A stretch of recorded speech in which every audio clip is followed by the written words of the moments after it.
जंगल का राजा शेर खा पीकर आराम से एक पेड़ की छांव में सो रहा था। तभी कहीं से एक नटखट चूहा वहां आ पहुंचा और खेलने लगा। खेलते खेलते वह शेर के ऊपर चढ़ गया।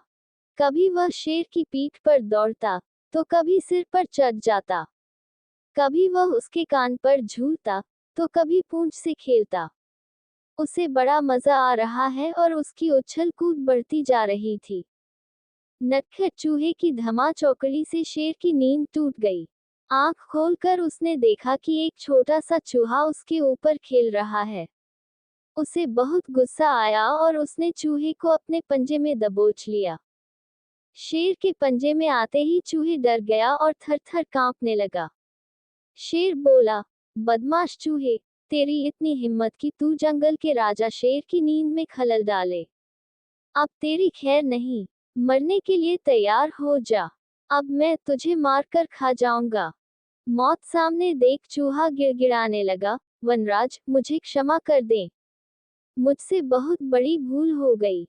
मुझ जैसे छोटे से प्राणी को खाकर आपको क्या मिलेगा? आपका पेट तो भर नहीं पाएगा। कृपा कर मुझे छोड़ दीजिए। अवसर आने पर मैं अवश्य आपके काम आऊंगा। पढ़ें, एकता में बल है कहानी। चूहे की बात सुनकर शेर हंसने लगा और बोला, मैं जंगल का राजा हूँ। मुझसे बलशाली इस पूरे जंगल में कोई नहीं। तू छोटा सा चूहा मेरे क्या काम आएगा? लेकिन फिर भी मैं दया करके तुझे प्राणदान देता हूँ।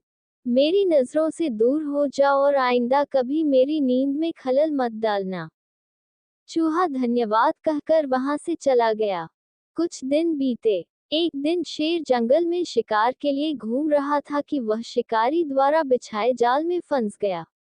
उसने बहुत प्रयत्न किया, किंतु जाल से बाहर नहीं आ पाया। वह मदद के लिए दहाड़ने लगा।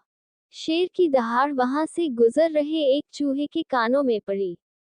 ये वही चूहा था जिसे शेर ने दया कर प्राणदान दिया था।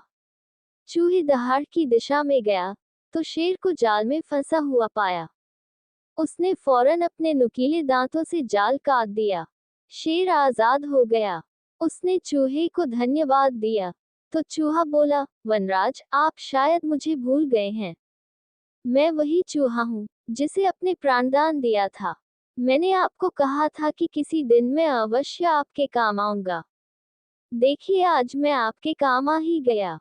शेर को वह दिन याद आ गया और उस दिन की अपनी सोच पर बहुत पछतावा हुआ कि जिस चूहे को उसने तुच्छ समझा था, उसी की सहायता से वह शिकारी से बच पाया है।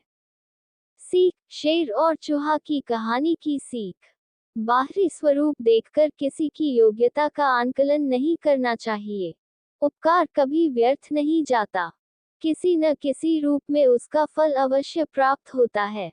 फ्रेंड्स, आपको ये the lion and the mouse story in Hindi कैसी लगी? आप अपने कमेंट्स के द्वारा हमें अवश्य बताएं। ये शेर और चूहा की स्टोरी इन हिंदी रिटन पसंद आने पर लाइक और शेयर करें।